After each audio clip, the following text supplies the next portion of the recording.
दोस्तों, वीडियो शुरू होने से पहले एक छोटा सा डिस्क्लेमर दे देते हैं कि यह वीडियो पूरी तरह से प्रो इंडियन होने वाली है। एक भारतीय की अपने एक देश को समर्पित वीडियो होने वाली है। तो जिसे भी एंटी इंडियन हो, जो भी हमारे लक्षद्वीप से अधिक मालदीव को प्रेफर करता हो, वह यह वीडियो शुरू से ही मत देखे, या जिसकी कोई अलग परसेप्शन बनी हो हमारे देश के बारे में, वह भी यह वीडियो मत देखे। मित्रों, हमारी भारत सरकार का लक्षद्वीप प्लान, जिससे उसका प्लान अपने देश का टूरिज्म बढ़ाना है, हमारे देश का टूरिज्म बढ़ाना है, लेकिन यह बात चुप गई मालदीव के कुछ मिनिस्टर्स को, मालदीव के प्राइम मिनिस्टर्स को, मालदीव के प्रेसिडेंट को, मालदीव के लोकल लोगों को। पता नहीं क्यों चुप गई, लोकल लोगों का पता नहीं, लेकिन ये सो कॉल्ड मिनिस्टर्स जो हैं, जो अभी नए नए मिनिस्टर्स बने हैं, इनको यह बात चुप गई। अब ऐसी कोई बात भी नहीं थी कि मोदी जी ने वहां पर जाकर के कोई ऐसा ट्वीट कर दिया हो कि हमारा लक्षद्वीप इससे बेटर है, हमारा लक्षद्वीप इससे बेटर है।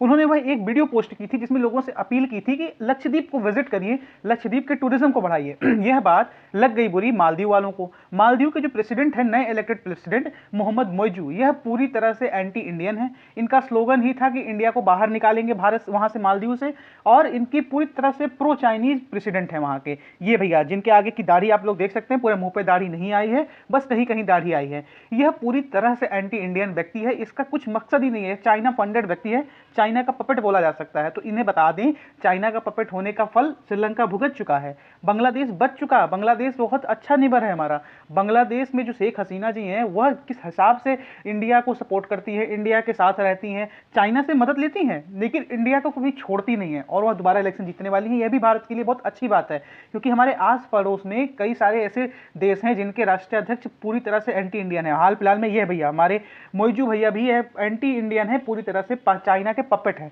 पाकिस्तान वाले भी हैं ही। इनका यह कहना था, इनको चुनाव के दौरान उन्होंने खूब नारे लगाए कि भारत को यहाँ से बाहर निकालेंगे, भारत को मालदीव से बाहर निकालेंगे। एक बात बताइए महोदय, जो आपकी इंडस्ट्री है, जो आपको पैसा आ रहा है, उसमें 60% शेयर्स अराउंड टूरिज्म से है। उस 60% का भी 25% सिर्फ इंडियन टूरिस्ट से आपके यहाँ पर आ रहा है। तो अगर आप इंडियंस को निकाल देंगे, इंडियंस को वहाँ से हटा देंगे, तो बेसिकली आप यहाँ के टूरिज्म उद्योग को भी तबाह करेंगे। और ये जो टूरिज्म उद्योग वाली कंट्रीज है ना, जैसे श्रीलंका थी, जैसे कोविड आया, उनका टूरिज्म उद्योग बिल्कुल हिट किया, और जहाँ से टूरिज्म गया वैसे वो कंट्री बैंकरप्ट होने की कगार पर खड़ी हो गई, बेल आउट पैकेज की मांग करने लगी। वो कंट्री में क्या हालात हुए थे आप लोग देखे थे, वहां के प्रेसिडेंट को भी देश छोड़ के भागना पड़ा था।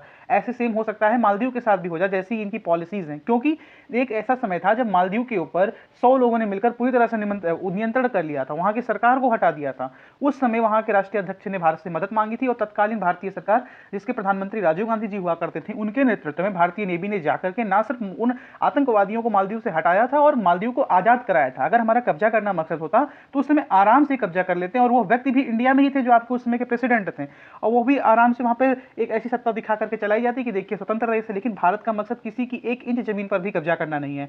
लेकिन ये भैया जो है, इनका ऐसा मानना था कि हम भारतीयों को यहां से निकाल देंगे। क्यों? क्योंकि हमारी सबमरीन्स वहां पर हैं जो इनकी प्रोटेक्शन में है, और इनको, इनके देश वालों को चलाना तो आता नहीं है। वहां पर इनको सिखाने के लिए सिर्फ और सिर्फ 7 से 17 की संख्या में हमारे नेवल ऑफिसर्स हैं वहां पर। अगर 17 लोग मिलकर मालदीव पर कब्जा कर सकते हैं, तो भैया तुम लोग अपनी देश को बंद कर दो, तुम्हारी आर्मी बेकार है, मान लो इस बात को।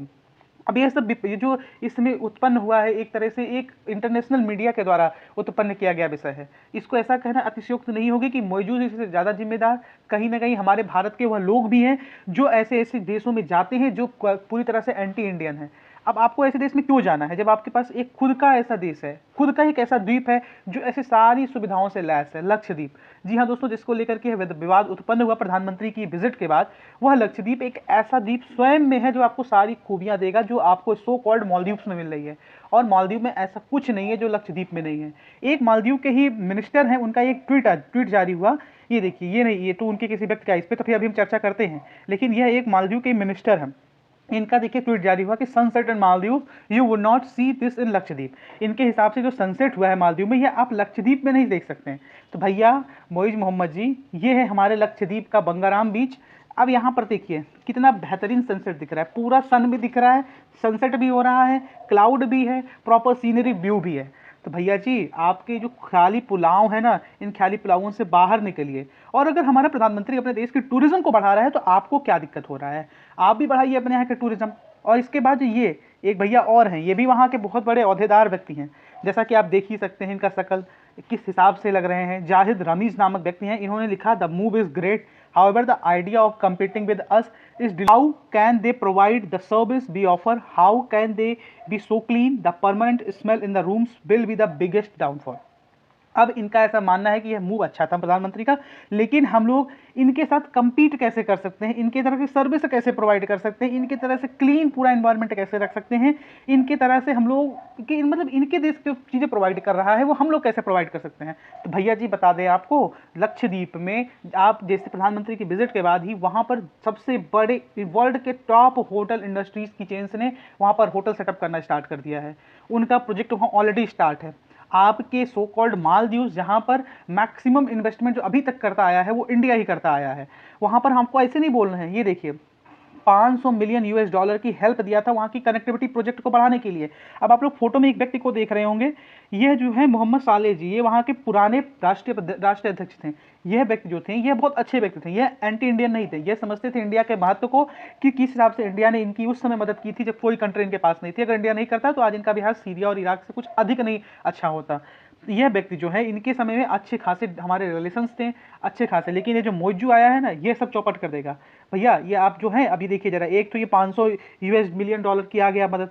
अब ये देखिए जब आपके देश में वाटर क्राइसिस आया था तो इंडिया ने क्या भेजा था, 1200 टन फ्रेश वाटर। अब कुछ यहाँ पर भारत के बुद्धिजीवी आएंगे कहेंगे कि मालदीव तो पूरा एक द्वीप है, वहाँ तो चारों तरफ पानी है, तो वहाँ पर कैसे वाटर क्राइसिस आ गया। तो भैया समुद्र का पानी पी नहीं सकते हो तुम, इतना आपके पास दिमाग होना चाहिए। तो जब वाटर क्राइसिस आया मालदीव में तो भारत ने ही सबसे पहले मदद की, फ्रेश वाटर उनको उपलब्ध कराया। इसके अलावा जो इनका देश बेसिकली है ना, अगर इनके देश को हम लोग देखें तो ये पूरे द्वीप हैं। इनकी जो इनका स्टेट इनका कंट्री कैपिटल है वह काफ़ी दूर दूर है, कंट्री कैपिटल से बाकी सारे द्वीपों की दूरी बहुत अधिक दूरी पर है, जिसकी वजह से ही इनके देश पर एक समय किसी और का कब्जा होने वाला था, लेकिन वो बच गया। तो इंडिया ने ही अनाउंस किया था 500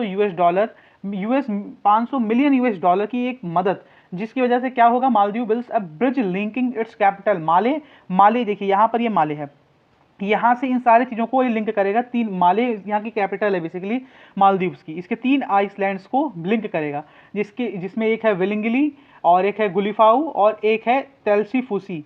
जैसे भी नाम हो, नाम का प्रोनाउंसिएशन में हो सकता है थोड़ी बहुत गलतियाँ हैं, लेकिन यह लिंक प्रोजेक्ट के लिए इंडिया ने ही मदद दिया 500 मिलियन यूएस डॉलर का, जो कि बढ़कर 686 मिलियन यूएस डॉलर हो गया। तो भैया ये किसने दिया, ये सब हमने दिया, भारत ने दिया, भारत की मदद है। लेकिन अब इनको समझाए कौन इन महोदय को कि भैया हम जब आपके देश में सब कर सकते हैं अपने देश में नहीं कर सकते। लक्षद्वीप में वो सारी सुविधाएं हैं, एक से बढ़कर एक सुविधाएं हैं, लेकिन लोग वहाँ पर जाएं जब तक वहाँ के लोगों को, भारत के लोगों को पता नहीं है ना। और एक बात ये भी नोट कर लीजिएगा महोदय मोइजू जी, जिस दिन आपने भारतीयों के सेंटिमेंट्स के साथ खिलवाड़ किया, भारतीय आपको पूरी तरह से तबाह करके मारेंगे, क्योंकि भारत एक ऐसा देश है जो 140 करोड़ आबादी को संजोए हुए है। आपकी तरह 1 करोड़ की आबादी को नहीं, 2 करोड़ की आबादी को नहीं, 140 करोड़ की आबादी को संजोया हुआ देश है, जिसमें सारे पंथ, सारे मजहब के लोग रहते हैं, भाईचारे के साथ रहते हैं। आपका ये जो मूव है कि आप मुस्लिम वर्ल्ड का लीडर्स के साथ मिल रहे हैं, मुस्लिम वर्ल्ड के जिन लीडर्स के साथ आप मिल रहे हैं, तुर्की को छोड़कर सारे एंटी इंडियन हैं। तुर्की को हटा दिया जाए तो सारे प्रो इंडियंस हैं, सबके इंडिया के साथ बेहतरीन रिलेशनशिप्स हैं। ईरान की बात कर लीजिए, ईरान तो भारत को फ्री वीज़ा कंट्रीज़ में रखा है। अब हमारे लोग वहाँ पर बिना वीज़ा के जा सकते हैं। ईरान के साथ हमारे ऑयल की कितने बेहतरीन रिलेशन है, कितने समय से हम लोग ऑयल वहाँ से खरीद रहे हैं और कई सारी चीज़ें उनको मुहैया करा रहे हैं। इंडिया चाबहार पोर्ट बना रहा है। यूएई जम्मू कश्मीर में इन्वेस्ट कर रहा है। पाकिस्तान के दबाव के बावजूद यूएई ने कहा मेरी मर्जी, हम वहाँ पर इन्वेस्ट करेंगे। जिस यूएई ने हमारे प्रधानमंत्री को सर्वोच्च सम्मान दिया है, वो सब आपके कहने से हमारे खिलाफ नहीं हो जाएंगे। जो आपको नया नया मुस्लिम वर्ल्ड का लीडर बनने का चाइना ने सपना दिखाया है, चाइना ने आपको फंडिंग की है, एक समय समझ लीजिए 5 ही 6 साल में आप वहाँ की कुर्सी छोड़ करके और भाग जाएंगे, ये बात की गारंटी है। इस वीडियो के अंत में मोदी जी का एक वीडियो है जो प्रत्येक भारतवासियों को देखना चाहिए, जिस प्रकार से उन्होंने भारतवासियों से अपील की है कि विदेश घूमने जाना अच्छी बात है, लेकिन उससे पहले आप अपने देश को घूम लीजिए, फिर विदेश घूमिएगा। मित्रों, यह सब तो रही बात है। अब हमारे लिए लक्षद्वीप का टूरिज्म बढ़ना क्यों आवश्यक है, इसके भी आपके मन में सवाल आ रहे होंगे कि आखिरकार लक्षद्वीप में क्यों टूरिज्म बढ़ना इंपॉर्टेंट है। तो देखिए, टूरिज्म इंडस्ट्री जो है ये बहुत बड़ी इंडस्ट्री है। अभी तक जो द्वीपों में इसका कब्जा था वो कहीं ना कहीं मालदीव के पास था। बेसिकली मालदीव में भी 25% जो टूरिस्ट जाते थे वो इंडियन जाते थे, क्योंकि करीब था, वीज़ा फ्री था, प्लस चले जाते थे, घुमाते थे। लेकिन अगर ये टूरिज्म शिफ्ट हो गया टुवर्ड्स लक्षद्वीप, तो लक्षद्वीप में जो वहाँ के लोग हैं उनको रोजगार मिलेगा, वहाँ पर रोजगार बढ़ेगी तो वहाँ पर जो पर कैपिटा इनकम है उसमें इंक्रीमेंट होगा, और उसके अलावा वहाँ पर सारी बेसिक नीड्स प्रोवाइड होंगी। इसके लिए इंडियन गवर्नमेंट ऐसा नहीं है कि कोई मालदीव की सरकार बदलने के बाद अचानक से प्रोएक्टिव हो गई है और अचानक से सब कुछ ले आई है, ऐसा कुछ नहीं है। 2014 में प्रधानमंत्री के शपथ ग्रहण के बाद ही आप अगर 2018-19 का 26 जनवरी के दिन यानी गणतंत्र दिवस के दिन दिया गया भाषण देखते हैं तो वहाँ पर लक्षद्वीप की कनेक्टिविटी से रिलेटेड बात उस समय भी प्रधानमंत्री करते हैं कि लक्षद्वीप की कनेक्टिविटी बढ़ाने पर हमें ध्यान देना है, और लक्षद्वीप की कनेक्टिविटी के लिए उस समय ही वो फंड का अनाउंसमेंट करते हैं। बेसिकली अभी तक पुरानी गवर्नमेंट्स ने क्या किया ना कि वो लक्षद्वीप और अंडमान में इतनी बढ़िया से कनेक्टिविटी स्टेबल नहीं कर पाए, और लक्षद्वीप और अंडमान को एक मतलब नेवल बेस की तरह इस्तेमाल किया गया। लेकिन जब वहाँ पर कनेक्टिविटी बढ़ेगी, वहाँ पर टूरिज्म बढ़ेगा, तो वहाँ के लोगों का फायदा होगा, और लोगों का फायदा होगा तो इनडायरेक्ट वे से इंडिया का फायदा होगा। इंडिया का ही तो इंडिया के ही लोग हैं तो इंडिया का ही फायदा है। तो पहला फोकस कनेक्टिविटी पर दिया गया। अब वहाँ पर 4G 5G टेक्नोलॉजी भी लॉन्च हो गई है। मालदीव के पास 5G सोचेगा नहीं अब, क्योंकि अब इंडिया सपोर्ट नहीं करेगा, और चाइना अगर सपोर्ट करेगा तो कुछ दिन बाद क्या कहेगा, तुम जो द्वीप वाले देश हो, द्वीप पे कुछ हमको दे दो, देना ही पड़ेगा फिर अंत में। हालांकि इस तरह से श्रीलंका ने भी ऐसे ही किया था, लेकिन श्रीलंका एन मौके पर संभल गया, और श्रीलंका को बैंक करप्टी से बचाया जा सकता है, बचाने का पूरा प्रयत्न कर रहा है भारत। और श्रीलंका के लोग भी समझते हैं कि श्रीलंका के लोग पहले भी समझते थे और अभी भी मानते हैं कि चाइना उनका हितैषी नहीं है। पाकिस्तान को किस हिसाब से चाइना लूटा वो सबके सामने प्रत्यक्ष एग्जाम्पल है। बांग्लादेश चाइना से बच गया, नेपाल ओली शर्मा महोदय आए थे, सेम ही मोइजू वाला हाल था, लेकिन अब वहाँ पर भी एक अच्छी सरकार चल रही है। देखिए हमारा मकसद ये नहीं है कि हम चाइना के साथ किसी देश का रिलेशन खराब करवाएं, हमारा मकसद ये है कि आप अपने देश के नागरिकों का तो सोचिए, आपके जो मित्र हैं कम से कम उनका तो ख्याल रखिए, आपका जिन्होंने बुरे समय में साथ दिया है उनका तो ख्याल रखिए। लेकिन अगर आपकी तरफ से ही सब कुछ होता रहे तो ऐसा नहीं रहेगा कि हम एज ए इंडियन शांत बैठेंगे। अब देखो द्वीप में हो, अभी हाल फिलहाल की न्यूज़ देखी होंगे कि किस हिसाब से वो डाकू लोग जहाज कब्जा करके ले जा रहे थे। हमारा जहाज भी नहीं था, वो दूसरे देश का जहाज था, हमारे चालक दल के 15 सदस्य उसमें थे। मार्कोस कमांडो को देख करके डाकू भाग गए। अब इसके ऊपर एक डिटेल वीडियो हम बनाएंगे कि किस हिसाब से जो ये इंडियन ओशन है, अरेबियन ओशन है, इसमें अरेबियन सी है और इंडियन ओशन है, पूरा लीड करता है इंडिया, कोई घुसने का प्रयास नहीं कर सकता। और एक समय ऐसा था कि जब इसमें डाकुओं ने अत्यंत अत्याचार मचा रखा था, किसी के भी जहाज को किडनैप कर लेते थे, इंक्लूडिंग अमेरिका के भी। उस समय इंडिया नेवी ने किस हिसाब से वीरता दिखाते हुए उन डाकू को उनके द्वीप तक खदेड़ा था। और उसके बाद एक डील हुई थी, उन डाकुओं ने कहा था भारत का झंडा हुआ जिस भी जहाज पर लगा रहेगा उसको हम लोग कब्जा नहीं करेंगे, उसको हम लोग छुएंगे भी नहीं। तब वहाँ से नेवी हमारी वापस आई थी, और इस जहाज पर भारत का झंडा नहीं लगा था, इस दूसरे देश का जहाज था। इस पर पूरा डिटेल वीडियो लेकर के आएंगे। लेकिन अभी लक्षद्वीप पर चर्चा है, मालदीव पर चर्चा है। हमारा मालदीव के लोगों से तनिक भी व्यवहार में कमी नहीं है, हमारा मालदीव के लोगों से तनिक भी रोष नहीं है, लेकिन वहाँ की जो ये एंटी इंडियन गवर्नमेंट है इससे पूरी तरह से हम लोग खिलाफ हैं इसके। और एज एन इंडियन हमारा कर्म कर्तव्य होता है कि दूसरे की इकोनॉमी बढ़ाने से अच्छा पहले अपनी इकोनॉमी बढ़ाओ। 140 करोड़ हो, 140 करोड़ में अगर 1% भी लक्षद्वीप की यात्रा कराते हो तो क्या दिक्कत है, जाओ करके आओ।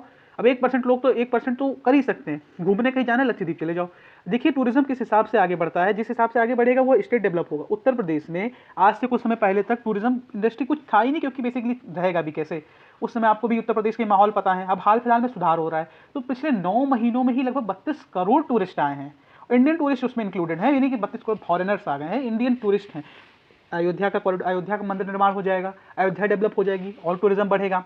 और आप देख रहे होंगे कि किस हिसाब से जीडीपी में उत्तर प्रदेश ने सेकंड रैंक वर्ल्ड इंडिया के स्टेट्स में हासिल की। जो उत्तर प्रदेश 1 समय 7वें 8वें पर रहता था, जो उत्तर प्रदेश के बारे में ये कहा जाता था कि यहाँ पर अगर आप किसी इलाके ग्रामीण इलाके में चले जाएं, पूर्वांचल के क्षेत्र में चले जाएं, पश्चिमांचल के क्षेत्र में चले जाएं, तो रात को 8 बजे के बाद निकलिए नहीं। वो उत्तर प्रदेश देश के अग्रणी राज्यों के साथ कदम से कदम मिला रहा है। तो अगर ये कैसे टूरिज्म उद्योग का इसमें बहुत बड़ा योगदान रहा है मित्रों। टूरिज्म उद्योग अगर आप समझ 9 महीने में 30 करोड़ लोग आ रहे हैं, तो 30 करोड़ लोग अगर एक बार खाना खाए होंगे तो 30 करोड़ बार खाना खाए होंगे ना। तो अगर 30 करोड़ लोग अगर 1-1 रुपया का भी खाना खाए होंगे, 30 करोड़ रुपया दुकानदारों के पास गया होगा। एक तो एक आंकड़ा बता रहे हैं, 1 रुपया कोई खाना नहीं होता है, लेकिन हम एक आंकड़ा बता रहे हैं, एक गणना बता रहे हैं। तो इस हिसाब से टूरिज्म का उद्योग बढ़ना बहुत आवश्यक है। बनारस में जाइए, जिस हिसाब से टूरिज्म बढ़ा है, काशी विश्वनाथ कॉरिडोर बनने के बाद देखिए बनारस का हाल। पहले बनारस का हाल आज से 7-8 साल पहले जो गया होगा उसे पता होगा, 10 साल पहले जो गया होगा उसे पता होगा, वहाँ पर रोडें तक नहीं थी। तो जिस तरह से टूरिज्म वहाँ पर बढ़ा है, तो ये सब डेवलपमेंट से ही टूरिज्म बढ़ेगा। अब अयोध्या में टूरिज्म बढ़ेगा, देख लीजिएगा आप लोग। कुछ दिन पहले कहा जाता था कि सिर्फ यूपी में ताजमहल घूमने की जगह है, ताजमहल से लाखों गुना ज़्यादा टूरिस्ट इस समय वाराणसी के दर्शन करने जा रहे हैं, लाखों ज़्यादा टूरिस्ट आपके वृंदावन जा रहे हैं, लाखों से ज़्यादा एक संख्या में लोग अयोध्या जा रहे हैं। और अयोध्या में तो टूरिज्म अब बहुत तगड़ा से बढ़ने वाला है। तो ऐसे से जैसे जिस जिस स्टेट की आपने टूरिज्म इंडस्ट्री देखी है, आप देखिए तमिलनाडु जाइए, वहाँ पर कितने सारे मंदिर हैं, कितने सारे ऐतिहासिक मंदिर हैं, वहाँ पर टूरिज्म उद्योग बहुत अच्छा है। आप ऐसे ही चले जाइए हैदराबाद में क्षेत्र में, तेलंगाना में, वहाँ पर टूरिज्म सच में अच्छा है। गुजरात चले जाइए, टूरिस्ट को क्या मान सम्मान दिया जाता है, टूरिस्ट को घूमने के लिए सारी जगह हैं। तो क्यों हमारे अंडमान और लक्षद्वीप इन सबसे वंचित रहे? तो वंचित क्यों रहे? अभी तक इस क्या सरकार की नीतियाँ रही हैं क्या नहीं, लेकिन हाल फिलहाल में सरकार की विगत कुछ 5-10 वर्षों से नीतियाँ बहुत अच्छी रही हैं लक्षद्वीप और अंडमान को लेकर के। वहाँ पर कनेक्टिविटी बढ़ाना, वहाँ के लोगों के जीवन स्तर में सुधार करना, वहाँ पर बेसिक सुविधाओं को मुहैया कराना। बेसिकली वहाँ पर पहले इंटरनेट ही नहीं था, तो 4G 5G अब हो चुका है अंडमान और लक्षद्वीप दोनों में। वहाँ पर होटल चेन स्टैब्लिश करना, ये सब बहुत अच्छे कदम है। और जब टूरिज्म बढ़ेगा तो अब विदेशी जब आएंगे, तो जब मुद्रा ट्रांसफर होता है, यानी करेंसी ट्रांसफर जब होता है, तो उसमें गवर्नमेंट को एक शेयर मिलता है। जिससे गवर्नमेंट का भी खजाना बढ़ता है। और लोकल से वो लोग जो भी चीज़ करेंगे, खाना खाएंगे, लोकल्स के पास पैसा गया। और कई चीज़ें करेंगे, आप वहाँ पर होटल स्टे करेंगे, होटल इंडस्ट्री के पास पैसा गया। वेटर्स होटल में काम करते हैं, उनकी सैलरी आई। मैनेजर काम करता होटल में, उसका पैसा आया। ऐसे घूमेंगे कहीं, ऑटो रिक्शा से घूमेंगे, ऑटो रिक्शा वाले के पास पैसा गया। कहीं पर कुछ भी करेंगे तो जहाँ पर भी करेंगे तो इंडियंस के पास पैसा आ जाएगा ना। तो ये सब चीज़ें एक टूरिज्म इंडस्ट्री के बढ़ने के साथ ही साथ डेवलप होती रहती हैं। जो ये आपका यूएई आप लोग नाम सुनते हैं, सऊदी अरेबिया नाम सुनते हैं, इन लोगों को पता है कि आने वाले समय में ऑयल इंडस्ट्री बिल्कुल गर्त में जाने वाली है, क्योंकि जैसे जैसे आगे बढ़ेंगे प्रदूषण या CO2 उत्सर्जन, इन सब की वजह से ऑयल पर डिपेंडेंसी कम करता जा रहा है वर्ल्ड। इंडिया ने भी ऑयल पर डिपेंडेंसी कम करना शुरू कर दिया, ऑलरेडी देख रहे होंगे ईबी को प्रमोट किया जा रहा है। तो ये जो अच्छे देश हैं, सऊदी अरेबिया का एग्जांपल हम लेकर के चलते हैं, तो इन लोगों ने अपने टूरिज्म इंडस्ट्री पर इन्वेस्ट करना स्टार्ट किया है। इन लोगों ने वहाँ पर शहर बनाना स्टार्ट किया है, क्योंकि इन्हें पता है कि आने वाले समय में पेट्रोल डीजल पर डिपेंडेंसी जैसे ही खत्म हुआ, वैसे ओपेक देशों जो है ना, इनका भी संकट पर बहुत भयंकर संकट आने वाला। जो भी नहीं समझ रहे हैं वो पीछे होते जा रहे हैं। जिनको अपने सिर्फ ऑयल इंडस्ट्री पर भरोसा, तो सब पीछे होते जा रहे हैं। और ये जो है ना, ये जिनको नया नया भूत चढ़ा है मुस्लिम वर्ल्ड का लीडर बनने का, तो मुस्लिम कंट्री यूएई भी है, मुस्लिम कंट्री सऊदी अरेबिया भी है। लेकिन कहीं पर भी मुस्लिम धर्म में यह नहीं कहा गया कि अपने देश का डेवलपमेंट मत करो, सिर्फ और सिर्फ धर्म के नाम पर राजनीति करो। धर्म के नाम पर राजनीति करने वाले देशों का क्या हाल होता है, किसी के साथ छिपा नहीं है। पाकिस्तान का हाल देख लीजिए, सीरिया का हाल देख लीजिए, इराक का हाल देख लीजिए। ये सबसे धर्म के नाम पर यहाँ पर राजनीति हुई, आतंकवाद आया। अफगानिस्तान का हाल फिलहाल में हाल देख लीजिए। हालांकि अफगानिस्तान के लोगों का नेचर बहुत अच्छा है टुवर्ड्स इंडिया, लेकिन हम एक एग्जाम्पल सेट कर रहे हैं कि जहाँ जहाँ धर्म की अति हुई, वहाँ वहाँ वो देश गर्त की तरफ गए। मित्रों, अंत में यही आपके सामने मोदी जी का वीडियो प्रस्तुत करूंगा। वीडियो देखिए और एक प्रण लीजिए कि अगर आपको दौरा करने का मौका मिलता है तो जीवन में लक्षद्वीप एक बार अवश्य जाइए, अंडमान अवश्य जाइए। पहले अपना देश घूमिए, फिर विदेश का प्लान बनाइए। जय हिंद, जय भारत, भारत माता की जय। हंसते रहिए, मुस्कुराते रहिए और देखते रहिए सिग्नेचर एजुकेशन वाला। द्वीप की सुंदरता को शब्दों में समेटना बहुत मुश्किल है। जो लोग दुनिया के अलग अलग देशों के द्वीपों को देखने जाना चाहते हैं, वहाँ के समंदर से अभिभूत है, उनसे मेरा आग्रह है कि वो पहले लक्षद्वीप आकर जरूर देखें।